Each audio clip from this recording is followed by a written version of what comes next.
Olá, gente querida do canal Paz e Bem, gente querida da comunidade da Pós TV 247. Eu sou Mauro Lopes. Este é o curso Textos Sagrados na História. Hoje, a 23ª aula do curso Textos Sagrados na História. Ao meu lado aqui, nosso mestre, professor Pedro Lima Vasconcelos. Se você quer mergulhar na história das religiões desse nosso planeta, chegou ao lugar certo. É aqui, no nosso curso Textos Sagrados na História. Como eu disse, é a 23ª aula. Se você está assistindo pela Pós TV 247, no canal Paz e Bem, tem uma playlist com todas as aulas do curso. Se você quiser acompanhar o curso, ver aulas passadas, olhar mais uma vez, olhar novamente.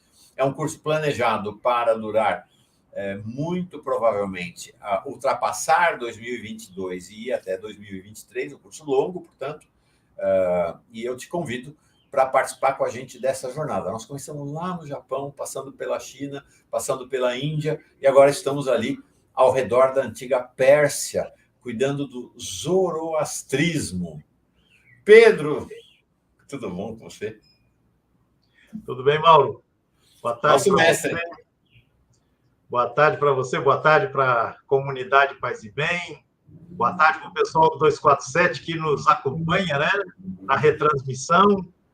Então, animado para mais esse encontro em relação aí à nossa, compondo a nossa trajetória, né, pelo universo das religiões, através dos seus textos, das suas narrativas escritas, orais, e ancorados que estamos agora na Pérsia, na antiga Pérsia, com seu Zoroastro e seu Avesta. Vamos falar um pouquinho desse Avesta hoje. Perfeito. O curso Textos Sagrados na História, ele é transmitido toda segunda-feira, estamos falando hoje ao vivo, segunda-feira, 31 de janeiro de 2022, às 17 horas.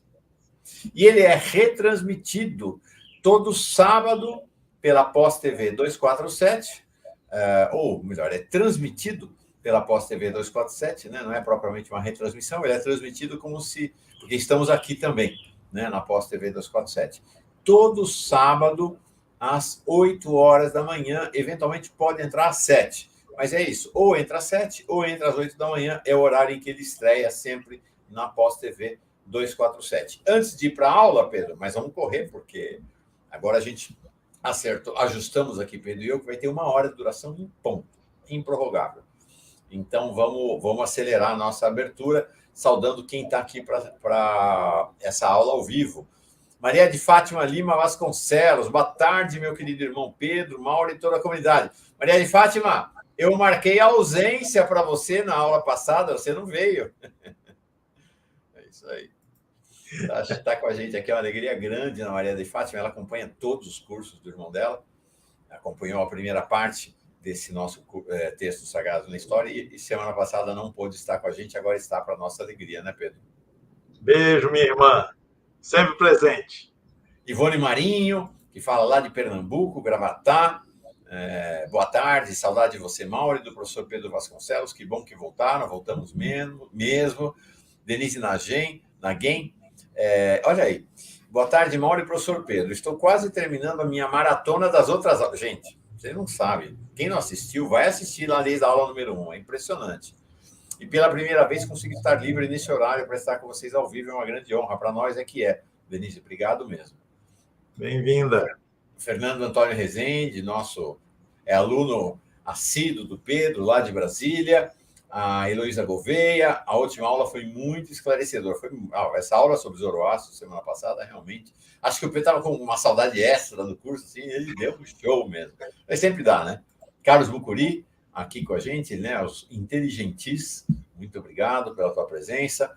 Cristiano Aparecido dos Santos, também não teve aula passada, mas está voltando. Eu falei para o Pedro, como a gente interrompeu o curso, agora as pessoas vão retomando a prática, a frequência e o costume da aula às segundas-feiras ao vivo aqui e aos sábados de manhã no 247. Cristiano Aparecido Almeida, do CEBI, de Morungaba, Centro de Estudos Bíblicos, um centro de estudos bíblicos progressista, fundado numa aliança da Igreja Católica com igrejas protestantes, isso já há 40 anos atrás. Morungaba, São Paulo, Regina Azevedo, Maria Paula Leal, Cândida Maria, Maria Teix. Boa tarde, colegas. Boa tarde, Mauro e Pedro. Muito obrigado por estar aqui. Josélio, lá de Santa Bárbara, no interior da Bahia, aprendendo um pouquinho mais. Pós-TV, Paz e Bem. É isso aí, é tudo pós-TV. Anitta Alicia mandando boa tarde. Heloísa Bortoli. Olá, Marcinho Oscar Veiga, está sempre aqui com a gente. Nosso escriba, o Antônio Inácio Greco, ele que é responsável pela transcrição, aula a aula, e será, portanto, coautor com o Pedro do livro sobre o curso, quando esse curso se encerrar. Antônio Coelho volta hoje aqui, lá de Montevidéu. Um pueblo, ele fala com a gente ele está a 330 quilômetros de Montevidéu, em um povoado de pescadores e artesãos. Muito legal. Buenas tardes. Buenas tardes. Cássia Greco, escriba também, assim como o nosso Antônio Inácio Greco, muito bem chegada, muito bem chegada. Márcia Ferreira está aqui. Ângela, Márcia Ferreira é lá de Lumiar, Nova Friburgo, Rio de Janeiro. Eu estava cheia de saudades de vocês e do curso, diz a Marilda Teix, a gente também. E a Terezinha Casimira de Albuquerque, do CEBI do Ceará presente. Todo mundo que chegou e está chegando, sinta-se bem saudado, mas nós precisamos começar a aula. Na verdade, já começou, né? Desde que a gente abriu às 5 horas da tarde. Mas já vai dar 5h08. Vamos embora para a aula. Pedro. Então, vamos lá. Mais uma vez, boa tarde para todo mundo. E o nosso encontro de hoje dá continuidade ao que vínhamos tratando na última vez. Então, sobre a antiga religião persa, que tem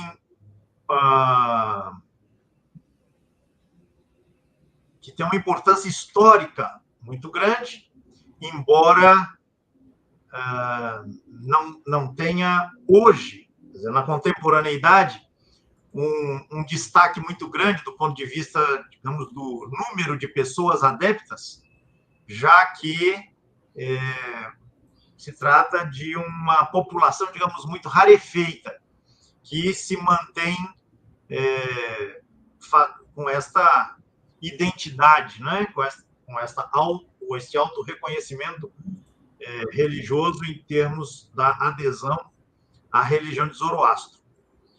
Porque, enfim, fatores de ordem histórica, né, vão explicar que, a partir do século VII, VIII, a região onde era predominante esta religião referida a Zoroastro, essa região passa por um processo de mudança, né, de mutação religiosa, né, e ela vai se tornando progressivamente de maioria muçulmana, como é hoje no país que a gente chama de Irã, né, correspondente, basicamente, em termos territoriais, à antiga Pérsia.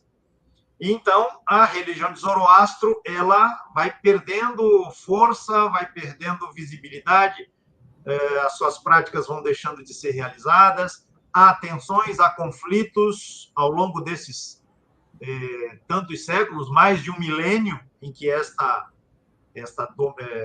predominância muçulmana se manifesta, de sorte que hoje a gente tem poucos nichos de grupos, né, que se definem, né, a partir dessa referência à religião de Zoroastro, seja no antigo, seja no atual Irã, perdão, né, seja, por exemplo, na Índia, né, onde também serão encontrados, né, adeptos.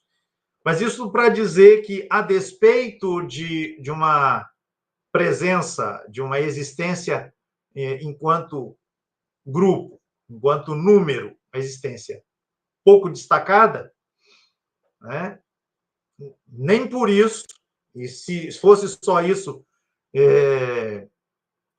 não seria de menor importância, Mas o zoroastrismo ele tem uma importância na história cultural, na história social, na história das religiões, maior do que denuncia o pequeno número dos seus adeptos. É isso que eu estou querendo dizer. Zoroastro, a ele é associado um conjunto de concepções, de visões, de entendimentos da realidade do cosmos e da existência humana que tem um impacto enorme, né, na constituição das chamadas religiões abraâmicas, né, o judaísmo, o cristianismo e o islã, e assim, por extensão, na cultura mundial, a cultura marcada por essas tradições religiosas, que é uma presença que nós não precisamos discutir, né, o seu tamanho, o seu impacto, a sua importância, etc, etc. Então, o pequeno número de adeptos da religião de Zoroastro não deve levar à conclusão de que estamos tratando de um fenômeno cultural de pouca importância se comparado a outros. Não. Assim falou Zaratustra, o título da obra de Nietzsche, a que fizemos referência também na semana passada. Este título não foi dado por razões de menor importância. Nietzsche sabia muito bem por que estava intitulando, né, a sua obra desta maneira. Ele era capaz de reconhecer o protagonismo de Zoroastro, ou Zaratustra, na formulação e na difusão de determinados conceitos que configuram uma visão de mundo que se esparramou, que se espalhou, né, por muitos cantos deste planeta ao longo de vários séculos, uns tantos milênios, né? 2 pelo menos.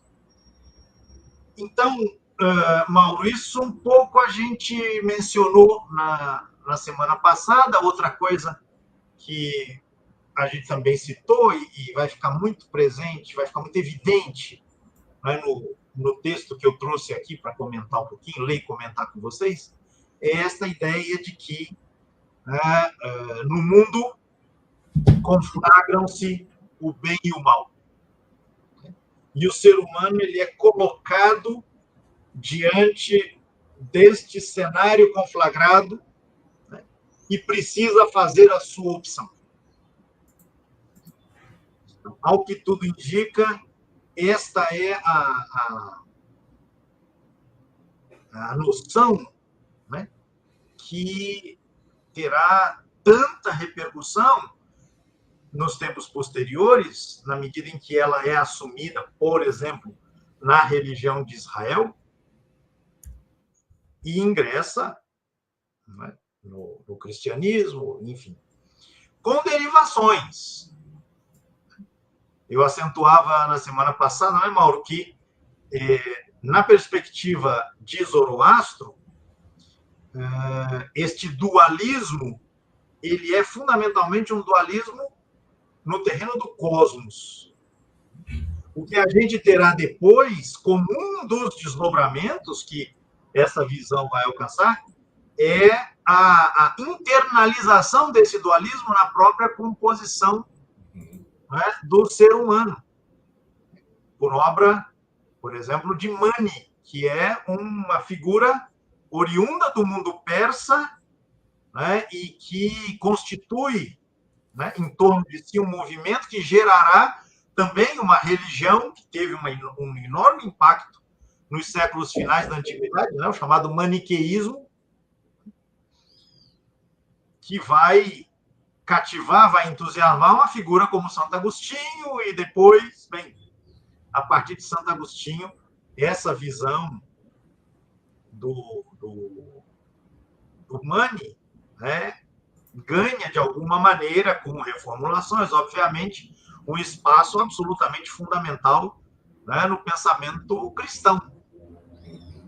Então, nós estamos falando aqui de coisas de extrema importância, né, na história das ideias e na história das dinâmicas sociais que fazem essas ideias, que repercutem essas ideias, que dão vitalidade e fazem história com essas ideias.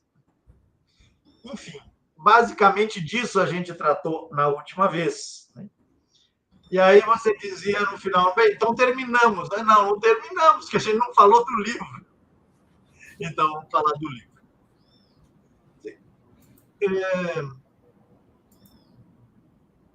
O pensamento ou as expressões, né, desenvolvidas no bojo deste movimento socio-religioso associado a Zoroastro, aí também é importante lembrar, a gente falou disso, né? Quando sempre que a gente falar aqui de Zoroastro, a gente está falando de uma atribuição, a gente nem sabe direito quando é que essa figura particular terá vivido. Quanto mais a gente vai saber o que é que ele deixou escrito, se é que ele deixou escrito. A gente fala de uma atribuição, né? De uma associação de conceitos, de ideias, de temas, de textos, né, a esta figura.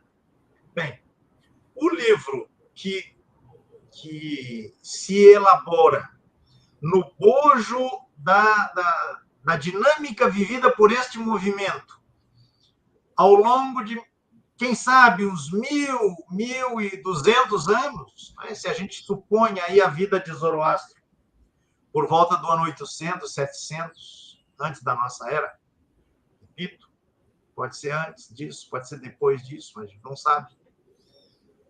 E a gente pensa que a religião de Zoroastro ela teve muita vitalidade, né, até meados do século VII da nossa era já, quando começa o processo da expansão muçulmana, né? Então a gente tem aí algo entre 1 milênio e 1 milênio e meio. Né? Então, no bojo deste processo, né, se constituiu um livro. No entanto, Mauro, os estudos sobre este livro eles são muito dificultados, justamente porque até hoje nós não temos uma edição,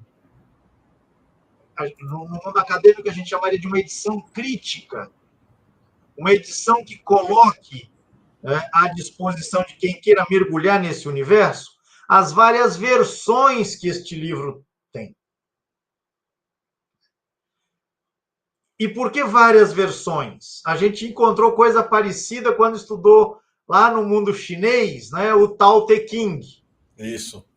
Acostumados que estamos com uma edição do Tao Te Ching, que a gente imagina que seja a única, né? Quando a gente vai mergulhar, vai estudar com mais detalhamento, a gente vai ver, não, houve versões diferentes, né?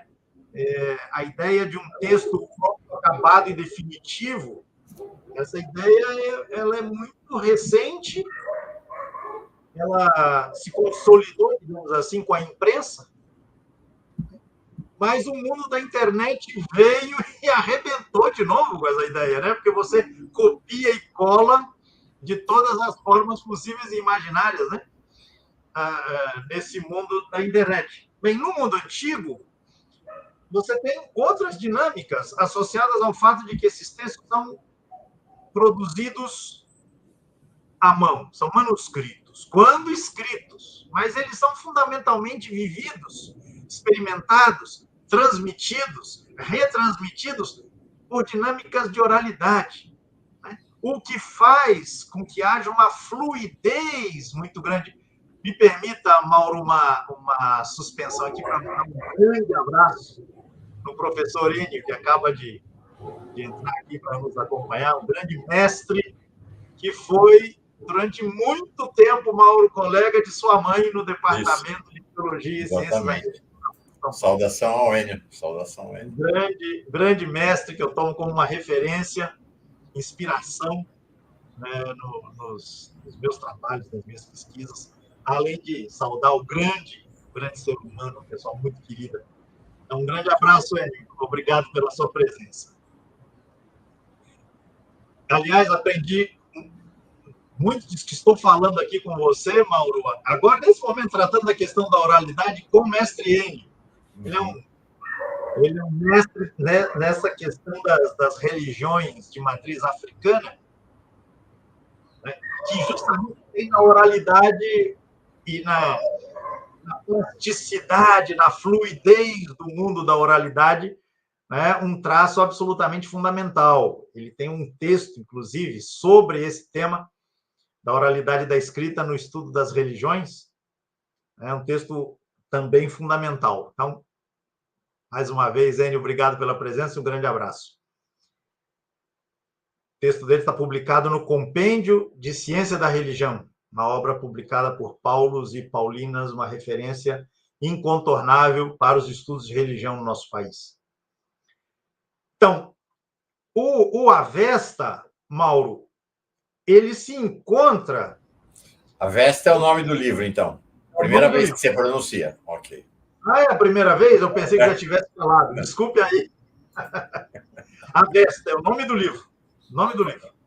Que é uma palavra que na língua persa antiga, o parlevi, ou parlavi, significa texto básico. Né? Ou Zend Avesta, alguns o chamam assim. Veja, os nomes mudam. Por quê?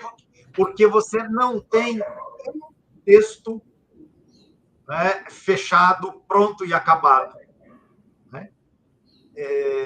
Isso pode parecer estranho, mas, repito, nós já encontramos no mundo chinês, e se a gente quiser, Mauro, a gente encontra no mundo cristão, que é o mundo mais conhecido, eventualmente, aqui do nosso público. Né? A Bíblia utilizada no mundo católico, ela não é exatamente a mesma Bíblia encontrada e utilizada no mundo evangélico ou na Igreja Ortodoxa. Tem pouca presença aqui no Brasil, mas tem uma presença importante na Europa, na Ásia. E tudo é chamado de Bíblia, né? Como se fosse um único livro. Né? Há diferenças de tamanho, há diferenças de conteúdo. Né? Enfim, não vou entrar nesse detalhe aqui. No caso do Avesta, a gente tem problemas desse tipo que ficam evidentes quando nós encontramos, quando os estudiosos encontraram versões escritas de um mesmo livro, digamos assim, o Avesta, mas com conteúdos que não coincidiam na totalidade. Então, você vai encontrar, né, o Avesta composto, digamos assim, de 3 partes básicas, fundamentais, que tendem a ser encontradas nas várias versões que o texto tem. Mas você vai encontrar versões que incorporam, para além dessas 3 seções, outras partes, outros conteúdos. Né? Esses estudos sobre essa variedade dos textos, a edição desses textos, isso começou a ser trabalhado, Mauro, a partir do final do século XIX. Pense só. Com o surgimento da ciência da religião como uma área de conhecimento, acho que já falei isso aqui, não custa repetir, a matéria-prima, né, reconhecida como ponto de partida para os estudos nesta área foram justamente os textos sagrados. E aí o fundador da Cátedra de Ciência da Religião, uma figura importante, finalmente temos um livro dele publicado em português, saiu recentemente, um fulano chamado Max Miller. Ele começou a edição de uma série, uma coleção em vários volumes dos textos sagrados do Oriente.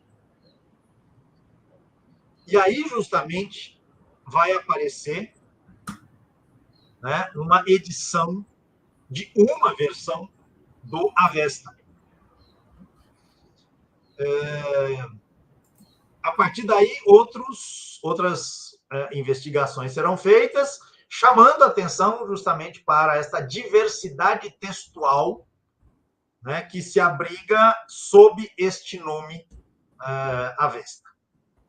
Como o nosso propósito aqui é apenas introdutório, né, fazer um convite às pessoas aqui, por conta aí, vão mergulhar nesse mundo, né, eu vou me ater aqui a considerações bem pontuais sobre as três partes que tendem a ser vistas como reconhecidas pelo movimento zoroastrista ao longo da história, e depois vou propor um comentário, a leitura e o comentário de um poema, né, que a tradição zoroastrista atribui ao próprio Zoroastro.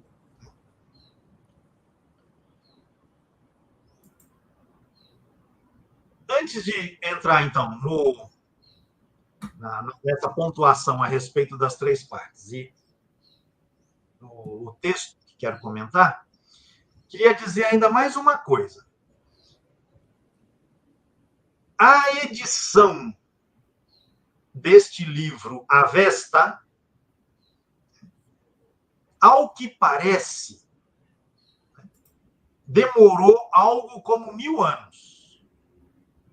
Ou seja, o Avesta que nós temos, ele resulta, né, de uma coletânea de materiais de distintas proveniências, e esta coletânea vai sendo articulada num processo em que múltiplos fatores vão deixando suas marcas. Acredita-se, Mauro, que uma primeira edição, né, deste Avesta tenha acontecido entre os séculos 3, 4, 5 da nossa era. Ou seja, na era depois de Cristo. Enquanto o Zoroastro, vamos pensar lá, está lá talvez no ano 800 antes da nossa era. Então, a gente tem esse processo de mais de 1000 anos, envolvendo a confecção desses materiais, a confecção original desses materiais, original até onde a gente pode falar disso, tem que colocar muitas aspas aí, a coletânea desse material, a organização desse material nas tais três coleções, às quais eu vou me referir, e acréscimos que foram feitos, né, outras partes que vão constituir outras versões do livro, né, tudo muito fluido. Né? Agora, eu quero chamar a atenção para o fato de que, neste processo de coletânea, atuam fatores distintos. Por exemplo, Mauro, a gente encontra em textos do Avesta invocações, ou preces, ou orações endereçadas a várias divindades. Aí alguém pode dizer, mas espera aí, mas não foi falado na semana passada que na religião de Zoroastro existe um princípio, que é o princípio do bem, e outro princípio, que é o princípio do mal, e, portanto, o culto será endereçado a este princípio do bem, o Ahura Mazda? Ele não seria o Deus ao qual as invocações devem ser encaminhadas, os cultos devem ser realizados? Como é que você tem orações, hinos, cânticos, né? Provavelmente alguns desses textos eram cantados, né? Práticas rituais variadas. Como é que você tem isso endereçado a divindades variadas? Então, há duas coisas a serem consideradas aí, Mauro. Primeiro, estes hinos, estes textos, estes poemas, podem muito bem refletir concepções não zoroastristas, concepções pré-Zoroastro. há determinados conceitos, né, que estão presentes nesses textos que remetem ao mundo dos Vedas, os Vedas hindus. Né? A gente falou também disso semana passada, né? A terra do Irã e a religião persa como um cruzamento, né, de tradições de distintos matizes, inclusive matizes indianos. Então, você pode ter resquícios, digamos assim, de cultos anteriores ou prévios ao tempo em que o movimento zoroastrista se constitui, e ele se constitui incorporando essas antigas tradições, essas antigas práticas e concepções. Não sei se estou me fazendo entender. Esse é um aspecto.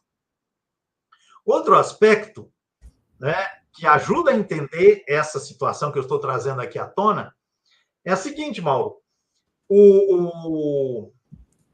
Ninguém vai negar que o catolicismo, vamos pegar o exemplo nosso, se apresenta como uma religião monoteísta. Aí há quem discuta, não, mas tem a Trindade, não sei o quê, mas enfim, formalmente o cristianismo se apresenta como uma religião monoteísta. Mas você pega os estudos de religião que levam a sério aquilo que são as concepções populares, as concepções práticas, aquilo que alguns chamam de a religião vivida, na prática. A gente pega um Gilberto Freire, por exemplo, para falar do catolicismo brasileiro, ele vai falar de um catolicismo politeísta. E por quê? Porque no catolicismo, tal qual ele se constituiu aqui no Brasil, pela via da colonização, em tantas e tantas situações, o culto aos santos ocupa um lugar muito mais decisivo, sim, muito mais central do que o culto a Deus, ao Deus Uno. E os santos e santas, meu amigo, são numa quantidade. Não, numa quantidade. Né? Então, a gente precisa pensar não só na religião, na forma como ela se apresenta formalmente, na sua identidade lá na carteira. Né? Você tem que pensar na religião vivida. E a gente vai pensar que os cultos, o culto aos santos e santas, né? O Brasil de todos os santos, né? Isso tem a ver, seja com as santidades que vêm com a colonização, né? Com os santas que vêm da colonização, mas isso tem a ver com o intercâmbio que essas entidades têm com as entidades do mundo das religiões dos povos originários, com as entidades dos mundos das religiões de matriz africana que chegam ao Brasil pela via do tráfico e da escravidão. Né? Então, você há de pensar que essa pluralidade de entidades, né, tem uma marca fundamental na vida, né, na vida concreta, na cultura, na vida social das pessoas que fazem a religião no seu cotidiano. Né? Então, há de se pensar que na Zoroastro, uma coisa possa ser aquilo que Zoroastro terá pretendido, eventualmente, outra coisa é o que acontecia na prática das pessoas que se definiam, né, que tinham algum vínculo com essa proposta centrada nas duas figuras do bem e do mal, figuras personificadas, né, mas que no cotidiano, né, desenvolviam, articulavam práticas que elas não viam como contrastantes ou contraditórias com aquela adesão ao que se tomaria como eixo definidor da proposta zoroastrista. Não sei se me fiz entender. Né?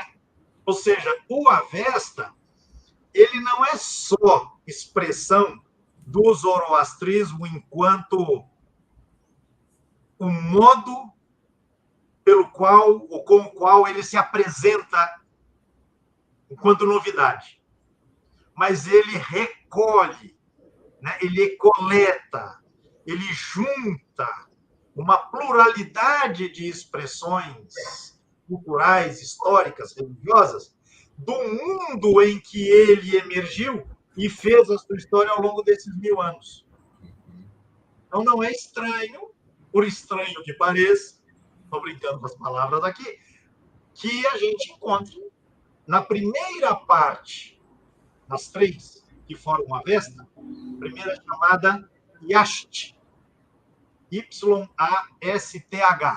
assim se costuma transcrever essa primeira palavra, orações e hinos a distintas divindades, e que se supõe sejam essas produções advindas de circunstâncias rituais associadas a essas divindades que já existiam, práticas essas que já existiam, e que possivelmente continuaram a ser realizadas durante um bom tempo, né, com força suficiente para que suas expressões textuais viessem a compor, né, o livro de Zoroastro. Quer dizer, não sei se eu entendi, Pedro, o que a gente tem é um processo muito mais fluido de construção e eventual consolidação, que no caso dele sequer, acho que pode falar em consolidação, do texto. Diferentemente do judaísmo e do cristianismo, pelo que você está dizendo, não teve um concílio para sentar e falar, ó, isso aqui é, isso aqui não é, não teve isso. A gente não sabe. A gente não sabe. Num certo momento, Mauro, a religião associada a Zoroastro se torna a religião oficial do Império Persa. E nesse contexto de oficialidade, deve ter havido alguma definição formal, eventualmente tratando de suprimir determinadas práticas, tratando de fazer com que as pessoas concorressem para aquelas práticas definidas. Mas esses textos já tinham presença, já faziam história, já deixavam marcas. Veja, Mauro, eu vou pegar mais uma vez um exemplo da nossa tradição, da tradição judaico-cristã que nos conforma de maneira decisiva. Você tem, por exemplo, a palavra hebraica para dizer Deus, no singular, é uma palavra que no hebraico está no plural. Elohim, você estudou hebraico. Elohim é uma palavra que está no plural. Né? E por que não mudaram a palavra? Não dava para mudar. Né? E certamente esta palavra que está no plural, ela traz no seu bojo, no lastro histórico, né, que configurou a palavra, e no lastro histórico que esta palavra vai deixando, né, essa referência a múltiplas expressões, né, múltiplas figuras no mundo divino. Há uma passagem no livro do Gênesis, eu agora não vou me lembrar qual é, em que Raquel, a mulher de Jacó, a história lá dos patriarcas e matriarcas de Israel. Se não me engano, é no capítulo 33, mas eu não tenho certeza agora. O texto vai dizer que Raquel, se eu não estou enganado, foi Raquel, ela esconde, ela está fazendo um deslocamento pelo deserto, fazendo uma viagem de toda maneira, e ela esconde suas imagens, né? Algumas Bíblias traduzem dos seus ídolos. Ué, Raquel, uma das mães do povo de Israel que adora Javé, aquele Javé que lá no Monte Sinai diz lá, não terás outros deuses diante de mim, pois Raquel tinha lá seus deuses, suas divindades de preferência? Como assim? Ou seja, Mauro, a memória popular, por mais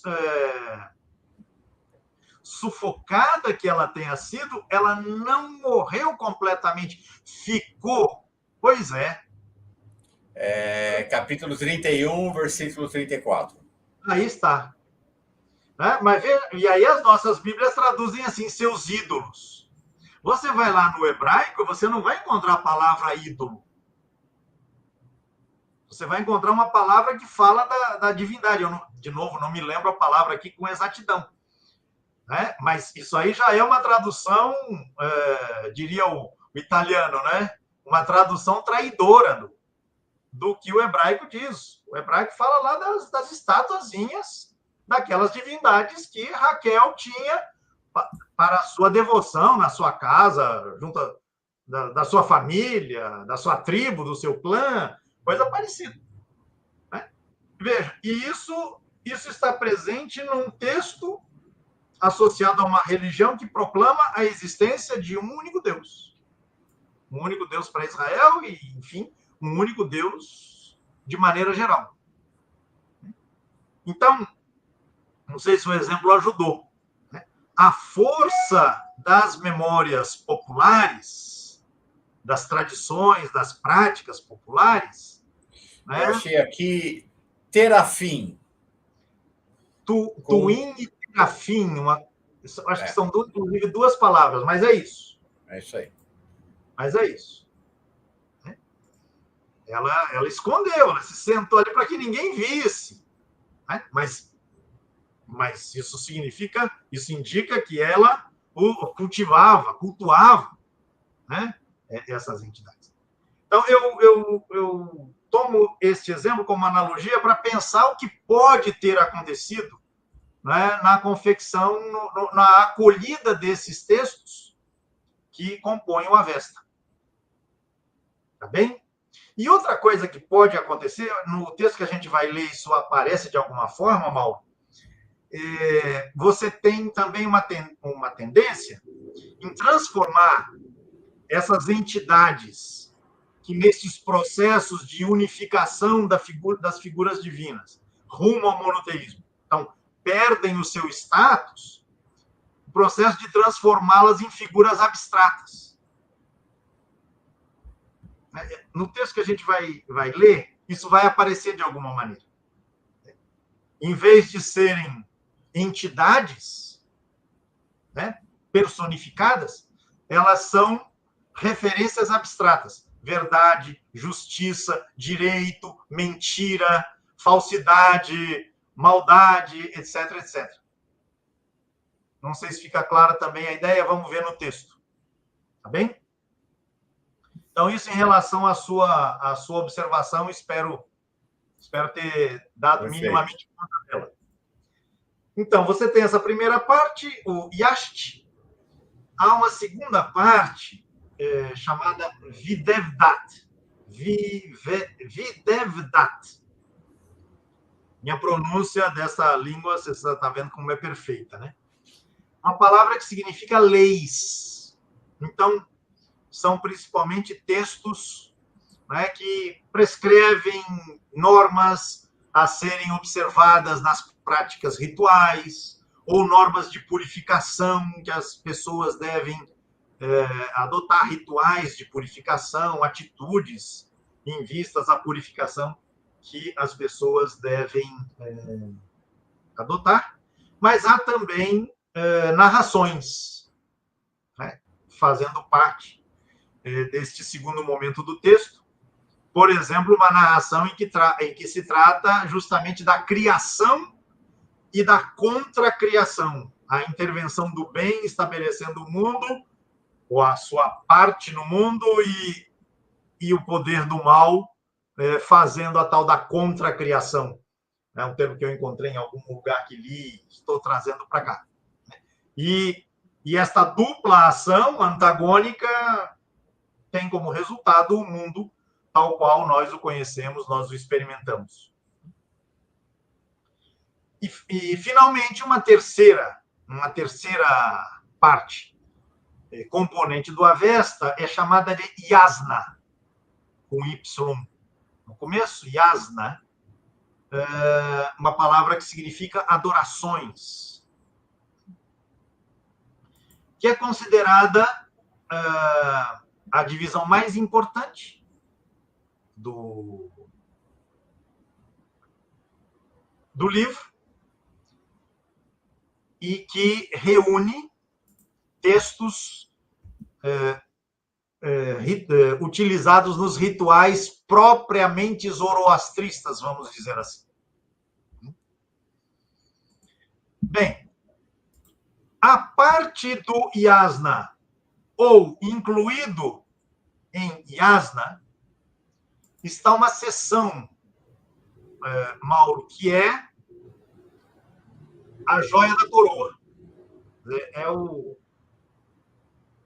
suprassumo do Avesta. Então, repito, esta parte ela ou é encontrada no interior de Yasna, a terceira parte do livro, ou ela é encontrada numa seção à parte, mas não é um apêndice, é a parte fundamental.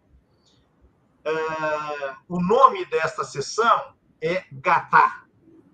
Em geral, vocês vão encontrar transcrito Gatha. Essa palavra significa cânticos. Então, é o texto dos textos. Né? E essa seção é composta de 17 poemas, Mauro. Estou pondo na tela exatamente um facsímile do Gatha. Ok, ótimo. Maravilha. A visualização é sempre bom a gente ter. Se não me engano, a escrita já é em árabe, da antiga língua, né? Assim como a gente fala em português escrevendo com caracteres latinos, né? Você tem isso também, que a antiga língua persa será, com o tempo, reproduzida por escrito utilizando caracteres árabes.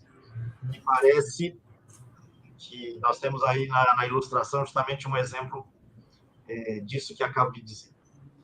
Bem, 17 hinos, Mauro, que a tradição atribui a Zoroastro. Então, alguns falam, Zoroastro escreveu a Avesta, mas aquilo que a tradição afirma assim com mais intensidade, com mais garra, né, um vínculo com a figura ancestral de Zoroastro, né, são esses 17 hinos em que a centralidade de Ahura Mazda, o princípio do bem, a entidade do bem, essa centralidade é muito mais acentuada.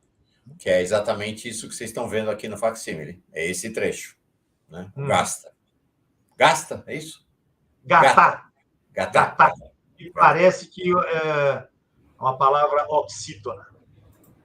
Bem, eu vou tomar aqui, Mauro, um desses hinos, que quando aparece junto ao yasna, né, como eu falei, pode aparecer fora e pode aparecer dentro.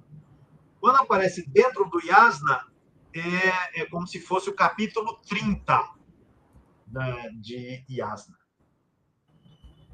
Bem, esse é considerado um dos textos assim mais representativos, né, do que seria essa linha fundamental do que tende a ser associado, né, a Zoroastro.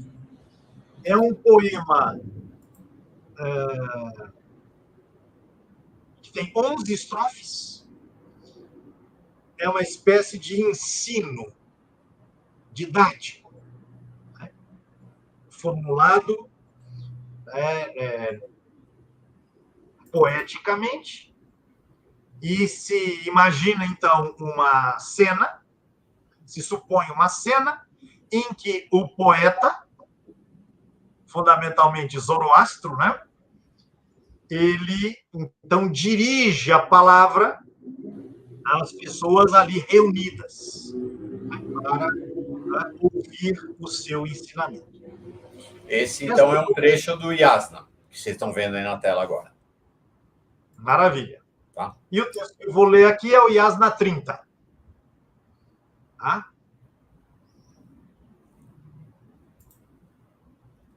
11 estrofes que podem ser pensadas em 3 momentos principais. O primeiro é uma introdução. Então, agora vou falar àqueles que querem ouvir as coisas das quais a pessoa iniciada deve lembrar-se. Os hinos a Ahura e orações a Vohu Maná. E a alegria que verá na luz aquele que bem se lembrou destas coisas. Ouve com teus ouvidos aquilo que é o bem supremo. Com a mente serena, considera as 2 vias, dentre as quais cada ser humano por si só deve escolher uma. Atenta a pessoa de antemão para que o resultado da Frachoquereti nos favoreça. 2 estrofes. Então, Zoroastro anuncia que vai falar. E o que é que ele vai falar? Coisas que a pessoa iniciada deve se lembrar, deve guardar a memória, que são os hinos a Ahura Mazda, e orações a Vohu Maná. Veja aí, Mauro, Vohu Maná é uma palavra, é uma expressão que significa boa mente, boa cabeça. Então, é bem possível que este nome fosse, em algum tempo dessa história, o nome de uma entidade. Bem, na hora que a coisa se encaminhou para uma perspectiva na direção do monoteísmo, Vohu Maná se torna ou uma figura secundária, como que um anjo, alguma coisa assim, ou então uma figura abstrata, não mais personalizada. Então, as orações a Ahura e as orações, aliás, os hinos a Ahura e as orações a Vohu Maná. Ou seja, palavras que eu endereço a boa cabeça, para ter um pensamento que eu endereço, né, para ter uma boa cabeça, para ter uma cabeça arrumada, uma cabeça bem pensante, né, sem que esta boa mente seja tomada necessariamente como uma divindade. Não sei se ficou clara a ideia. Né? Quero destacar, é fundamental, a referência às 2 vias. Nós falamos disso semana passada.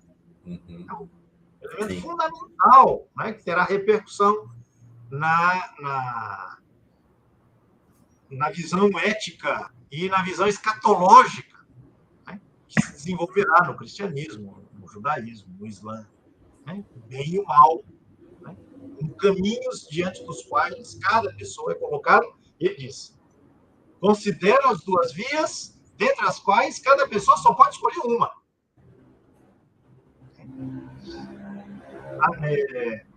Com atenção antecipada para que o resultado da Frachoquereti, é uma palavra importante também, que pode ter indicado, como eu falei agora, uma entidade, em outros tempos, mas que ao final se torna um conceito abstrato, que é o conceito de retribuição. A ideia de que, quando você morrer, quando cada pessoa morrer, ela receberá uma recompensa pelo bem que tiver praticado, pelo bem que tiver escolhido, o caminho do bem que tiver escolhido, ou o mal que, infelizmente, a pessoa tiver escolhido. Então,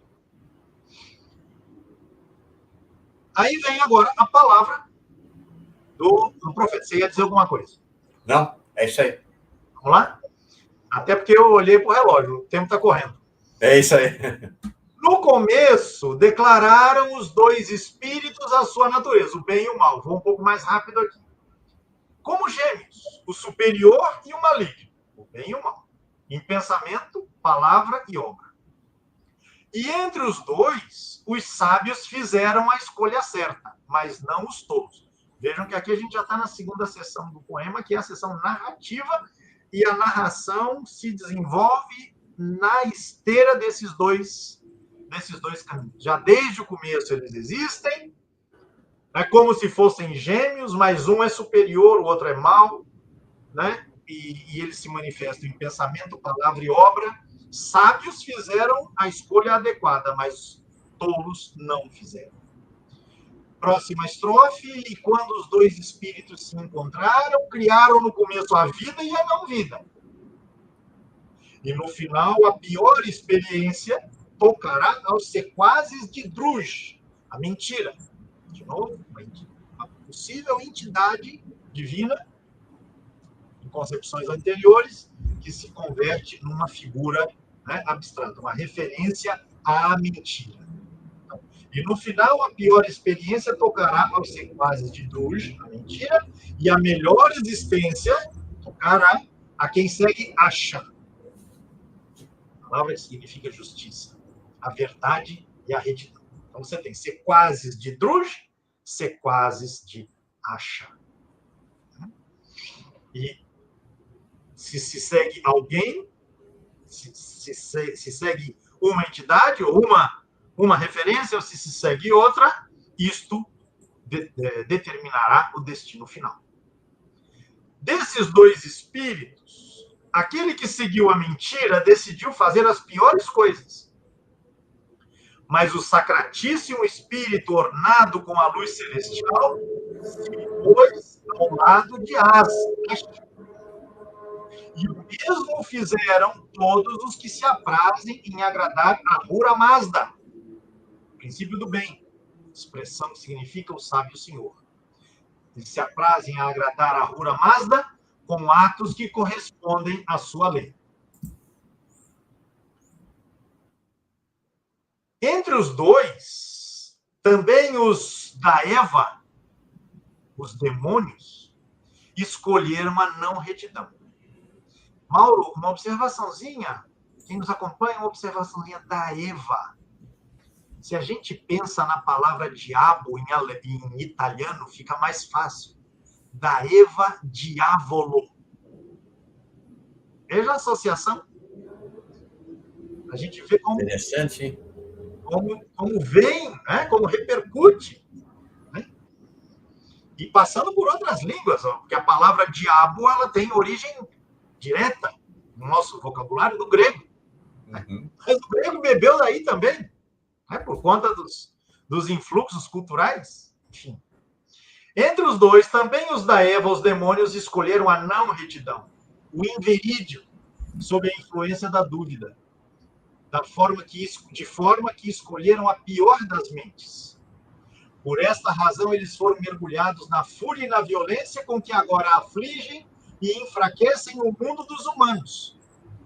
Mauro, os anjos caídos, os demônios que vão atormentar agora a vida das pessoas. Na tradição católica, isso está presente de uma maneira tão importante. Tão importante.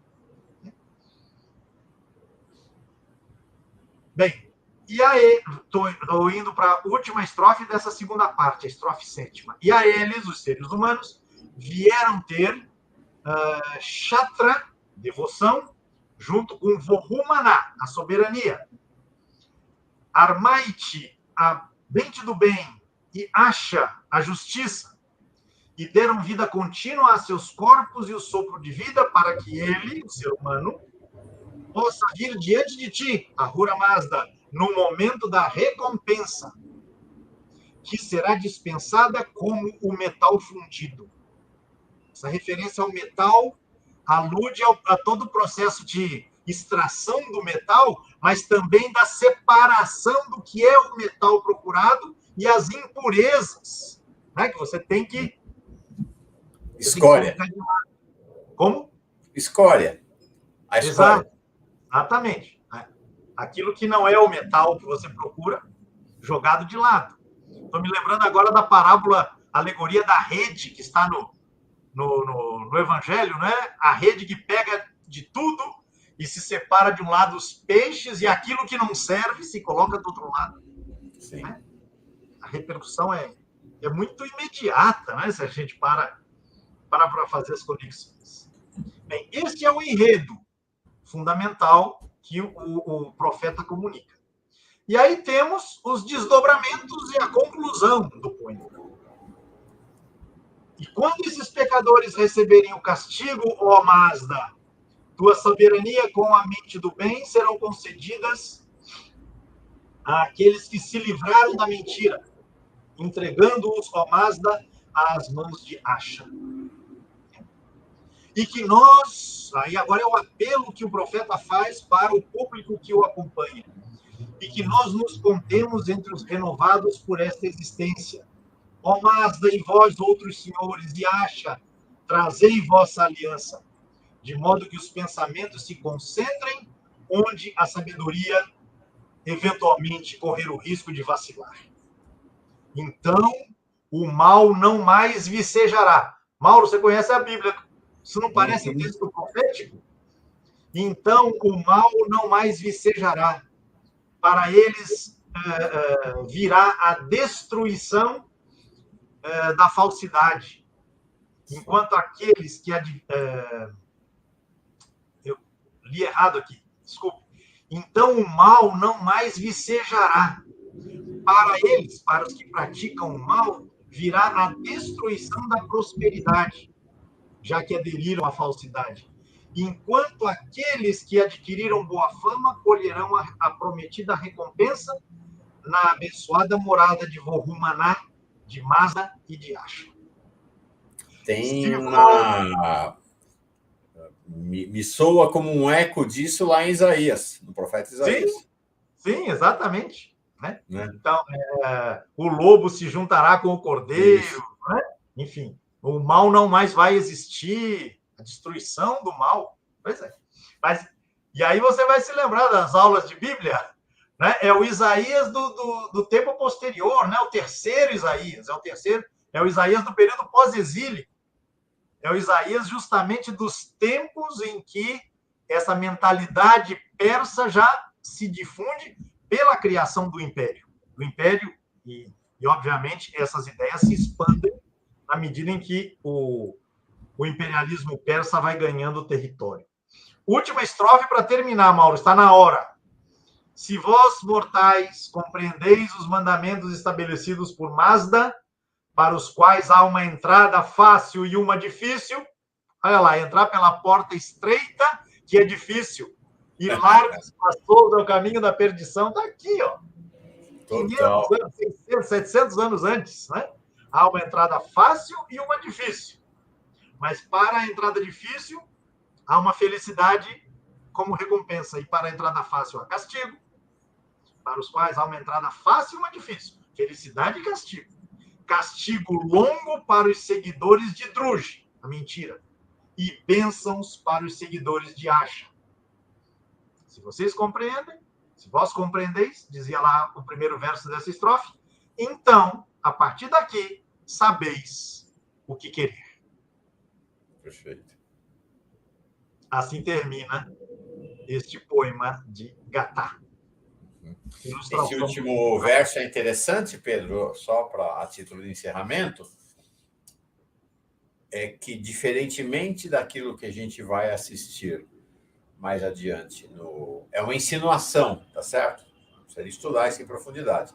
Mas, diferentemente do que nós vamos ver depois no judaísmo e mesmo no cristianismo, o poema todo remete à escolha do indivíduo. Então, você escolhe. No final, quem escolhe é você. Não tem uma coisa de siga o caminho de Deus, faça o caminho. Não tem nada a ver com isso. É você que escolhe, você resolve. Né? Então, é uma coisa que muito... no qual, vamos dizer assim, o ser humano, ao fim e ao cabo, está lançado a si próprio para realizar as suas escolhas. Né? Claro que a religião ela estabelece umas balizas, ela propõe umas referências. Claro, sempre. Né? Sem dúvida, por isso que ele fala dos mandamentos, né? Ele faz referência aos mandamentos aqui. Mas ao que você está falando, o que eu queria, algo em que eu queria insistir, também tem que falar rápido, né? É que o ser humano não é apresentado na versão zoroastrista como alguém que tende para um lado ou para outro. Alguém propenso a alguma coisa, a uma escolha ou a outra. Diferentemente do que será a versão maniqueia e depois, no cristianismo, a versão agostiniana. Por quê? Porque se vai dizer, na versão cristã, a partir de Agostinho, que nós estamos manchados pelo pecado original e há uma tendência da natureza humana à prática do mal. E só a graça divina para anular o pecado original e abrir a possibilidade da escolha do bem, mas a natureza humana está corrompida. Isso não tem aqui. Pois é. E a disputa que Agostinho fez foi com Pelágio, um monge ali, seu contemporâneo, que está muito mais próximo, digamos assim, dessa visão. O ser humano não, ele é capaz de escolher o bem. Ele recebeu de Deus as condições para isso.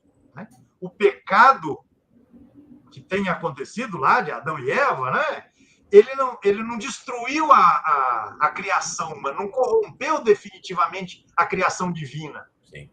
O ser humano como imagem e semelhança de Deus. Enfim. Maravilha. Tem muita coisa para a gente conversar sobre isso. Mas... Bom, teremos muita coisa a conversar ao longo do nosso Textos Sagrados na História. Até porque isso terá repercussões, que a gente vai encontrar ainda mais para frente.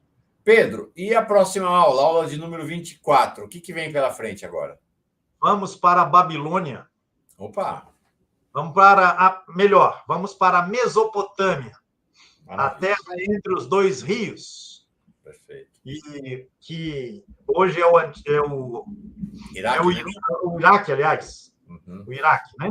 Uhum. E aí a gente tem várias culturas, vários povos, os sumérios, os acádicos, os assírios, os babilônios, com textos, com tradições, com culturas e textos para a nossa apreciação. Então, vamos fazer uma panorâmica deste mundo para depois entrar no estudo de alguns textos surgidos daí. A Raquel de Guimarães diz assim, gente. Professor Pedro Vasconcelos é top demais. Eu concordo. É top demais. Nós vamos esperar esse professor top demais no próximo encontro, aula 24. Então, mais uma vez, toda segunda-feira ao vivo, a partir de 17 horas, no canal Paz e Bem. Todo sábado seguinte, a partir das 8 horas da manhã, na Pós-TV 247. Pedro, muito obrigado. Valeu, Mauro. Respondendo rapidamente ao Carlos Mucuri, sim, Carlos, é deste Zoroastro que Nietzsche fala no seu livro Assim Falou Zaratustra. A gente tratou disso no início do encontro passado. Tá Exatamente. Bom? Volta na aula 22. Tá lá. Legal. Obrigado, Carlos Mucuri. Um abraço para todo mundo. Um abração para você, Mauro. Tchau. Boa semana para todo mundo. Até semana que vem. Paz de bem.